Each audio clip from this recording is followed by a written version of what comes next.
Welcome to the Echo Tips Podcast. Yabba dabba doo.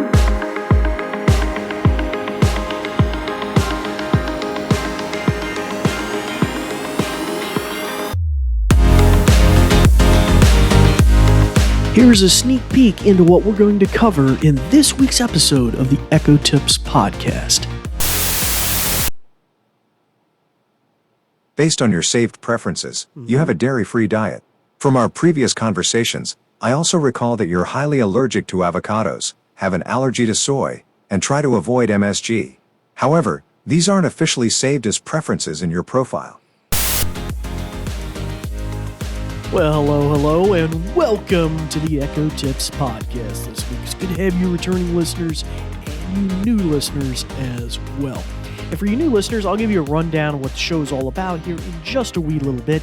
But at a high level, our theme this week is going to be exciting. I'm revisiting, as we have been doing, the A-Lady Plus beta rollout that I now have access to. It's a limited rollout here in the United States, and I have access, even though I've been on the waiting list since February. It's only been maybe, 2 weeks, week and a half, something like that. So, terribly exciting, some of the things that we've been doing. So at a high level, this week we're going to talk about two features. One is brand new, one kind of existed before, but I think has more utility than we ever would have thought of. And the two features we're going to be talking about is send email, which is the ability to have, because the AI is so good, it may be triaging a recipe, finding data, something like that. I wish I had that for later, and you could say, send it to me in an email. So we're going to talk about the versatility of that. Also get a little bit more flavor, if you will, for the flexibility of the way we can converse with this AI model and just how good it is and its ability to remember certain things and maybe not remember certain things. I learned that as well. The other feature we're going to talk about is text messaging. Something that I really dearly want to see mature and grow and have access to. At this moment, I've always been using the Apple HomePod Mini with my iPhone to be able to send text messages hands-free or hear them. No matter where I am in the house, I'm running around, I can just say, I hear a jingle, I got a text message, can you read that message to me? So we're going to be talking about the limited implementation that I've experienced with this feature, and this is a new feature connected with A-Lady Plus. And maybe in a future episode, we'll learn more about other email integrations where maybe she can actually read my inbox or things like that. Haven't quite got into that yet. Although if you went back and saw the original setup process I did, you may have noticed I gave it access to my email. So theoretically, there's some sort of functionality there that I haven't quite figured out how it works yet, or maybe I haven't flipped the proper switch yet or something, or maybe it timed out or something when I did it the first go-around. But that will probably be in a future episode. For today, though, it's going to be about you get an awesome result, some information you need to save for later, how to send that to me in an email, and also just kind of the ability for us to have flexibility and fluid speech and preferences. And then secondly, we're also going to be doing the text messaging thing as well. And I'll briefly outline how that experience went and where you can find it if you are in the A-Lady beta. Okay, so without any further ado, for our new listeners, hello, new listeners. Welcome to the Echo Tips Podcast. As the name implies, we deal with everything Amazon Echo related or A-Lady related. Now, I'm saying A-Lady is an abbreviation for ALEXA. I didn't want to trigger anybody's Echo at home. And I probably likely will be saying the word in whole here later in the podcast. But that's why I do that. Now, it really could be home automation we talk about in an episode. It could be media playback, podcast, music, home security, home automation, applications for children's, seniors, caregivers, parents, all sorts of scenarios we've covered over 7 seasons. We're a weekly show, so that's 52 episodes a year over all these years. And we're about to finish up, I believe, the 7th season as well. So I'll mention at the tail end of the show how you can go back and find our back catalog of all that kind of information, which may be useful for you if you're trying to triage a particular topic. And I'll also mention some ways you can contact me if you have questions or you feel like a subject needs revisited, or you're like, I heard A-Lady could do this. I wanted you to see if you could demo it. I'd love to hear y'all's feedback. I'll mention that at the tail end of the show as well. Okay. Without any further ado, I usually play a transition here or call to action or sponsorship read or something like that. I don't have any of those things right now, so we're just going to delve right into our content. Now, right now, I do have my Amazon Echo here in the studio set to the wake word COMPUTER, or computer. And so you're going to want to, if you have an Echo in hearing distance of my voice that is set to that wake word, you may want to shut its ears off by pressing that mute button or microphone off button on the device. I probably will also likely say the AELEXA name in full as well today, just for clarity, although I just have a habit of saying "Hey lady" all the time. So if you do have an Echo set to that as well, you may want to shut that off. Okay, so let's delve right into the power of the email feature. Now, I think we've had this for a long time, especially certain skills like recipe skills and stuff, and integrations that Amazon has done in the past. But really, as the A-Lady is able to generate information on the fly, it could be a poem, it could be a step-by-step how to do this on your computer, or step-by-step how to make this this baked good or whatever. You may be, can you send that to my email? And so that could be terribly valuable. But I also want to do this to kind of demo the versatility and flexibility of interacting with the A-Lady. And also, what's the other thing I was going to say? Oh, yes, her memory about certain things. So in the old A-Lady, you could go in and set certain preferences in a very limited way. I think under recipes, you could designate vegan or vegetarian, and there may be a few other things. But you couldn't really dynamically do certain things like food preferences or I have an allergy to this. But now you can, and she seems to be remembering that rather well. So I'm going to turn her ears back on here and just demonstrate that. Computer, what food preferences do you recall about me? Based on your saved preferences, you have a dairy-free diet. From our previous conversations, I also recall that you're highly allergic to avocados, have an allergy to soy, and try to avoid MSG. However, these aren't officially saved as preferences in your profile. Okay, thank you. You're welcome. All right, so now you may have noticed I took the little jingle off that usually tells you, it prompts you that she's listening or he's listening in this context. Because it kind of seems to come out in the weirdest moments with this follow-up mode on, and it just kind of felt annoying, so I did shut that off for y'all. So very cool. Now, some of those preferences, I think one of them, maybe the dairy thing, I actually set in the app. But the other ones, which it kind of segregated, I just told it to remember. I said, remember this about me. I have an allergy to avocados. And it's remembered it. Now, interestingly enough, I did go back and ask about other things. We did a recent podcast about how I could upload documents and resumes and stuff like that. And I was going to have it craft a cover letter for me today as a demo for you guys, and then have it email that to me. But it turns out she doesn't remember anything about the resume anymore, or me uploading my college transcript. So those documents I uploaded must have been automatically wiped. That might be a feature default of this new A-Lady Plus going forward, or it may just be the fact that the beta, that's the way they're operating at this present time. Either way, it wasn't in there. But these preferences that I said about allergies with the avocados and soy and things like that, it has remembered. And this may give you a little more impetus for why voice ID or visual ID, if you have an Echo that has a camera, is so important. Because when it knows it's talking to David, it knows David has a dairy and an avocado allergy or whatever, right? And so that is that much more useful. So when I'm interacting with it, I get customized information for me. So let's give it a try. Let's see what we can do. Computer, I'm looking for a recipe for a Western omelet. Can you help me with that? Exploring cooking ideas. I've searched for Western omelet recipes that are dairy-free and don't contain avocado, soy, or MSG, as per your preferences and allergies. However, I couldn't find an exact match for a traditional Western omelet that meets all these criteria. Would you like me to describe some alternative omelet recipes that might be suitable, or should we try refining the search? Yeah, just give me whatever you got. Alright, I'll share some of the alternative omelet recipes I found. Here are a few options that might interest you. The first option is a chickpea flour omelet from Tasty.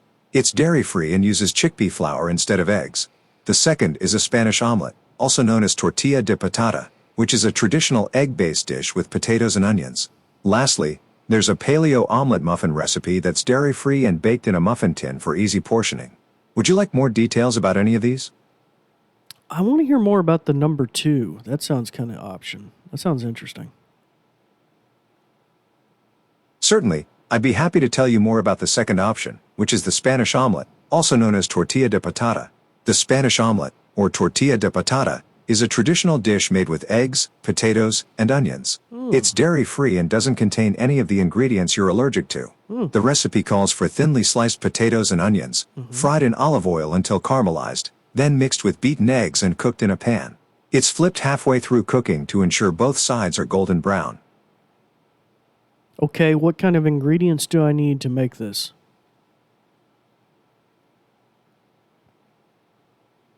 To make this Spanish omelet, you'll need 5 simple ingredients: 1 onion, 3 potatoes, olive oil, 6 eggs, and a pinch of salt. The recipe is straightforward and doesn't include any of the ingredients you're allergic to or trying to avoid.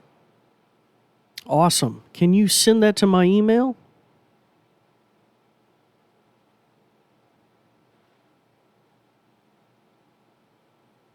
Great!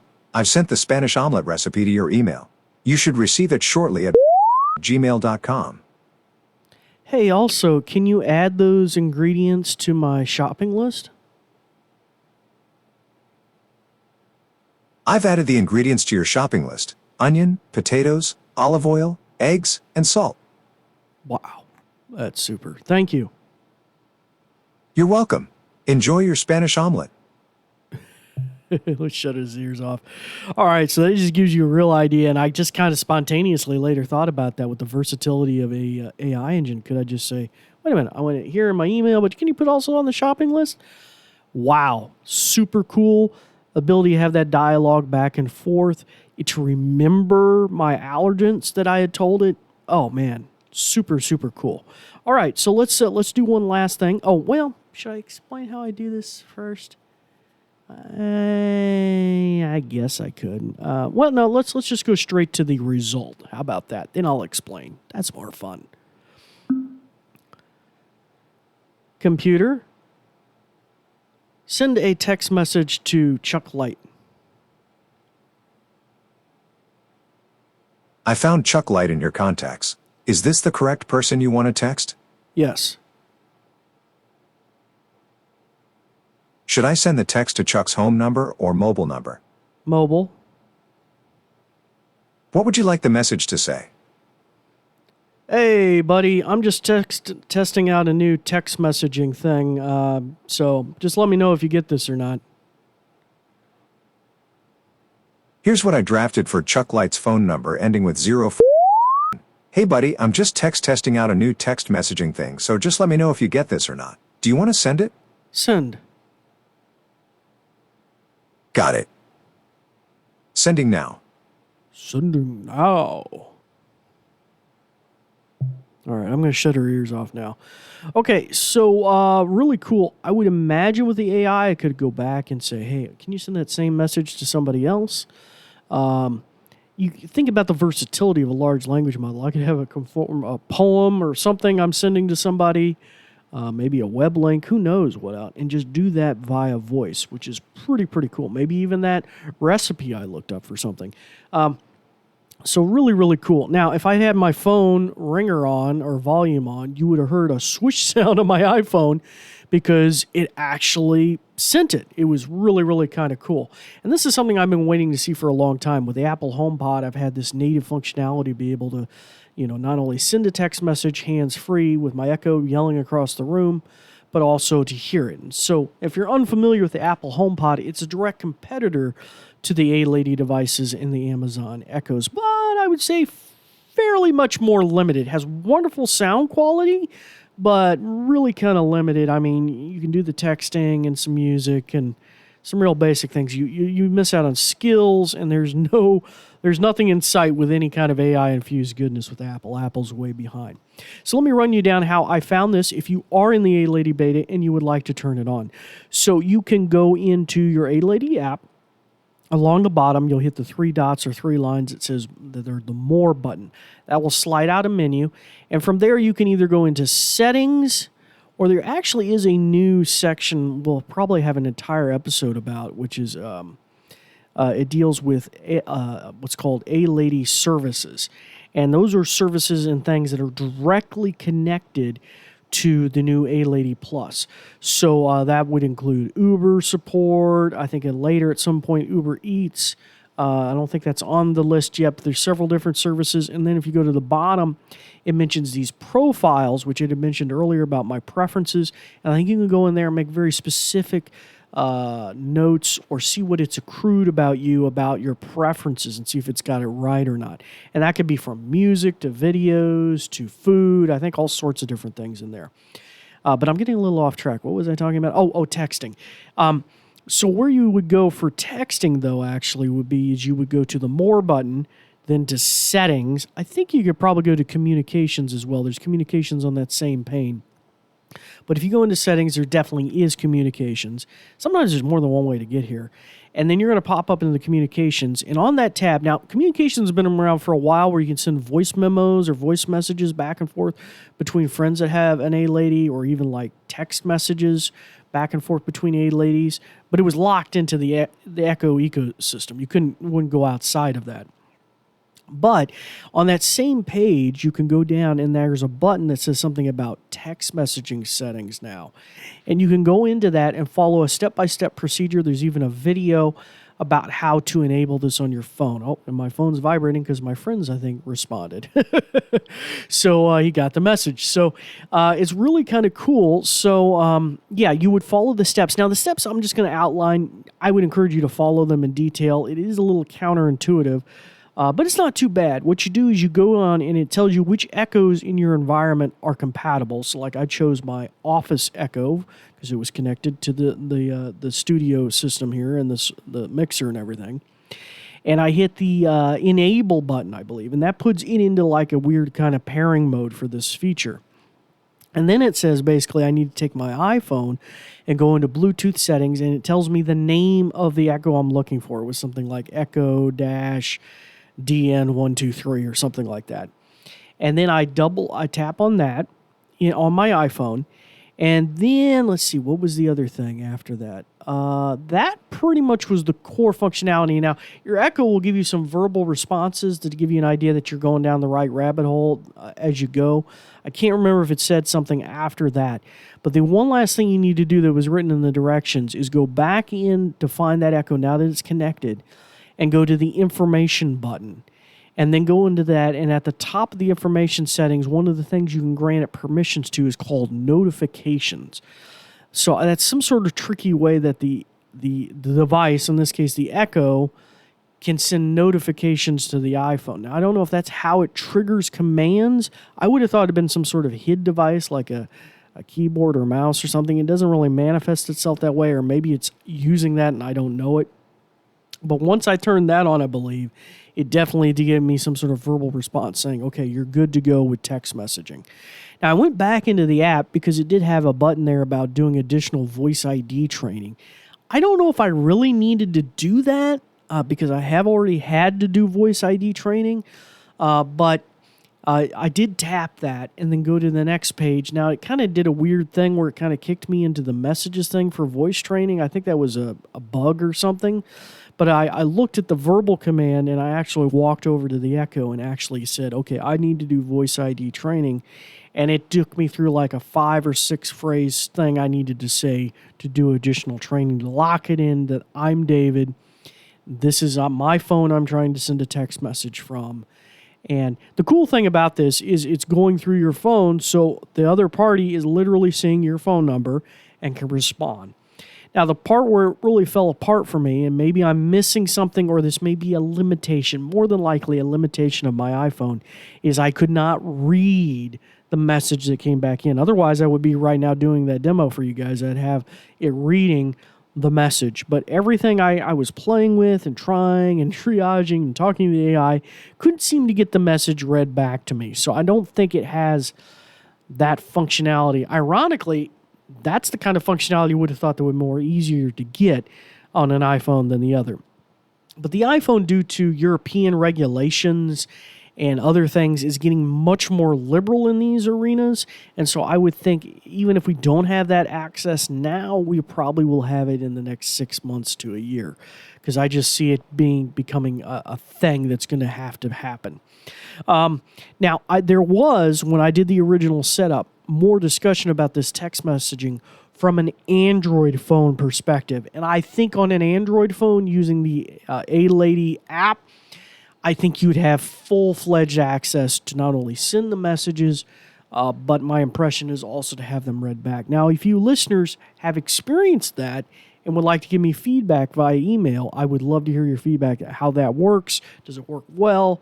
The like. I would love to hear feedback about that. But anyway, that's a real quick rundown. Sending emails, text messaging, preferences, and how they can be saved, and where to find some of those settings. So that's super helpful. Oh, I will mention too, for the email thing, it will default to your Amazon registered email. You can, in the profile settings under where I described earlier, where you go to the More button, A-Lady Services, scroll down near the bottom.